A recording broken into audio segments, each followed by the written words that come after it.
This is Robert Martelacci, publisher of the MindShare Learning Report, Canada's EdTech e-magazine. Our March issue of the MindShare Learning Report takes us across Canada for a spotlight on the province of Quebec with a focus on special education. I'm honored to have joined me this morning for a MindShare Learning Moment, Dr.Stephane Beaulne, who was educated at the University of Ottawa and is a special education expert. He has research interests and experiences related to the developmental and behavioral disorders and is committed to supporting individuals with special needs to become integrated in their communities to their fullest potential. Dr. Beaulne has extensive knowledge and experience in the areas of program development, implementation, and evaluation. Professor Beaulne has been working with students with autism and severe behaviors. He has developed a classroom model which focuses on inclusion while addressing self-regulation problems. Thank you for joining me this morning, Dr. Beaulne. My pleasure. Well, it's amazing how people connect, and we connected through LinkedIn, and I appreciate the value of that tool and the collaboration that that leaders and students and teachers are able to discover, knowledge and professional learning online. And fantastic. Thank you for joining me this morning. You're in a beautiful part of the province of Ontario in Picton, where we vacation many times. And how's the weather there today? Well, it's pretty nice today. It's been cold the last few days, but today it's really sunny and nice outside. Excellent, excellent. Now, autism amongst kids is complex and not well understood with varying degrees across the spectrum. I'm intrigued by your classroom model approach to support students with autism. Please tell me what inspired this work. Before I joined the different school boards across the province, I was working for CHIO in the autism program, where we were providing intensive behavioral intervention for young kids on the spectrum. But realized after a few years of being there that the transitioning from a clinical setting into the school environment wasn't functioning very well. So when I started working with the school board, also because I was interested in the neurodevelopmental aspect of autism, realized that we needed to address self-regulation problems with these kids in the regular school setting.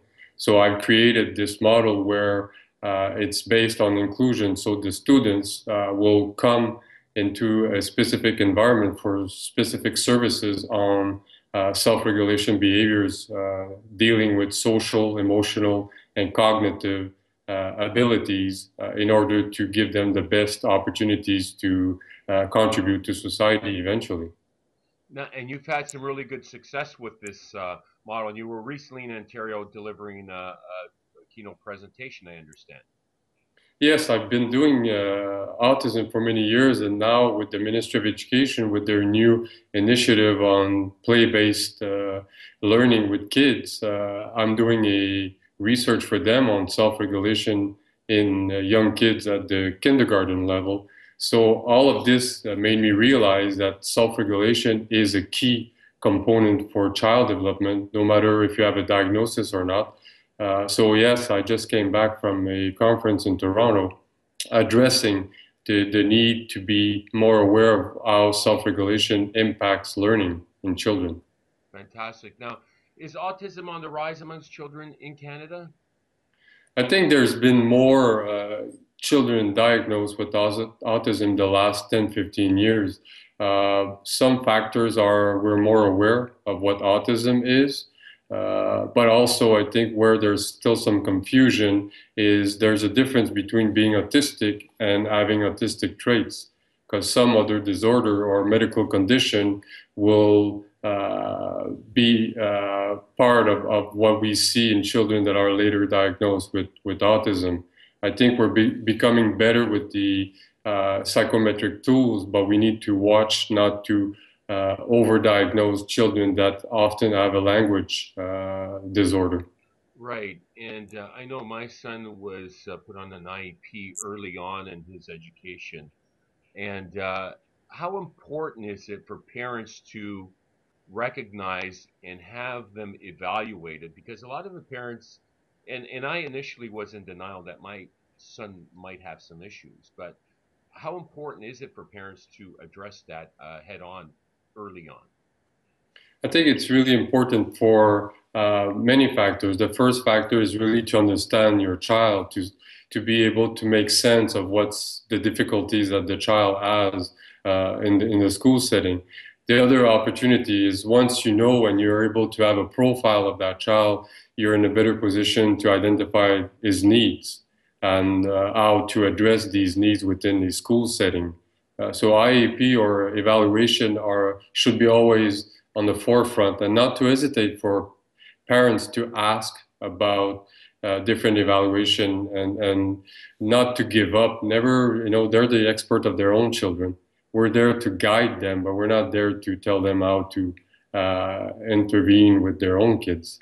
Thank you for that. What advice do you offer a teacher who has a student with autism or severe behaviors in their class? I think what's so important, I've done also classroom management training in the last few years for adults. And that's one part of my classroom model is I provide in vivo coaching to the adults and how to better prepare and structure their teaching methodology to be able to respond to the needs of all kids, including children with autism. I think we need to separate the fact that we used to have segregated classroom as a way out, but now with inclusion for all and education for all, we need to be able to train teachers how to better organize their teaching and be able to differentiate based on the needs. We need to adapt as adults and be flexible with our teaching and not expect kids to always follow our methodology. Absolutely. Technology seems to be playing more of a support role in helping students cope and communicate. I recall seeing the 60 Minutes episode, the Beverly School in Toronto, using tablet devices with software that engaged students, enabled them, in some cases, to communicate with their parents for the first time or discovered a love for music. Are there technologies that you would recommend? Yeah, there's a lot of technology that is out there. I use in all my classroom, everything is about technologies included. We use iPads all the time, iPods to organize. We use also communication programs that are out there. For vocal, for example, a child that is nonverbal will be able to program the technology, the little computer to talk as the voice for the child. But also there's a lot of app out there that you can use to do task analysis, to also prepare these kids with what we call iSequence, for example, is a nice app that we use with children where they're able to organize their thinking, because autism is also based on everything has to be programmed, everything is logical, everything is based on sequence, including behavior. And I think this is what teachers need to understand. They need to be able to identify the behavioral sequence and change that with replacement behaviors that are more socially acceptable. Is there a website you'd recommend for teachers or parents to explore more, to learn more about SpecEd and autism? I think around here there's some good website like Geneva Center.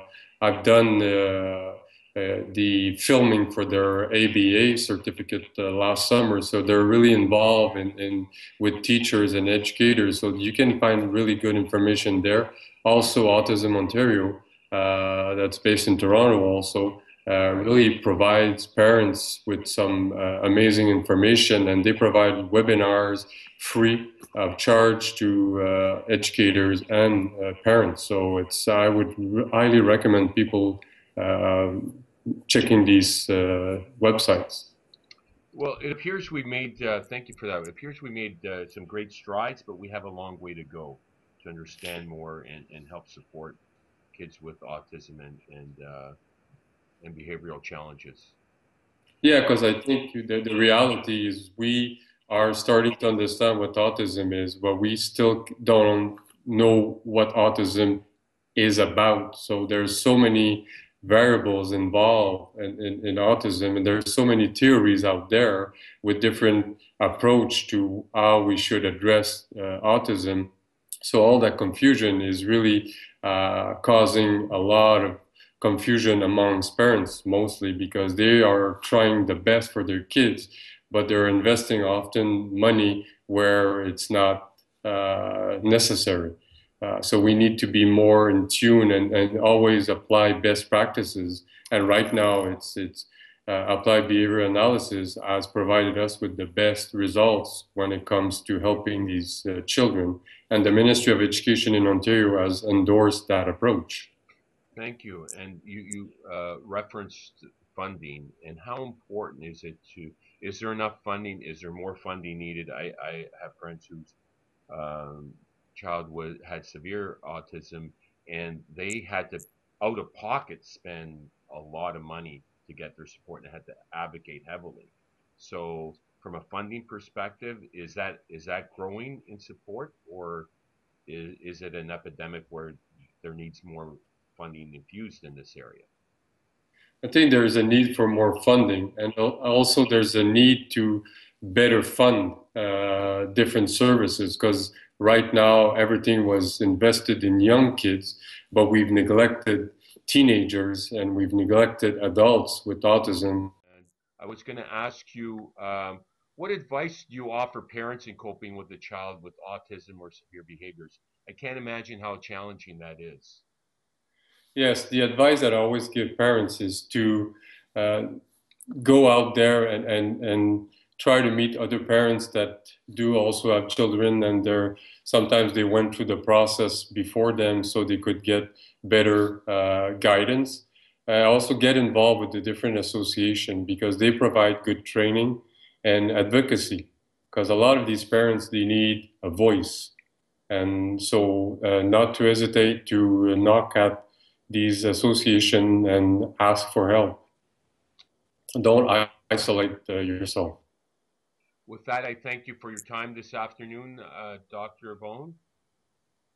Thank you. That was Dr. Stephane Beaulne, who completed his Ph.D. at the University of Ottawa and is a special education expert. Be sure to check out www.mindsharelearning.com to get your latest issue of the MindShare Learning Report. My name is Robert Margolacci, and until next time, keep the learning curve steep. That is a wrap. Thank you. Yeah.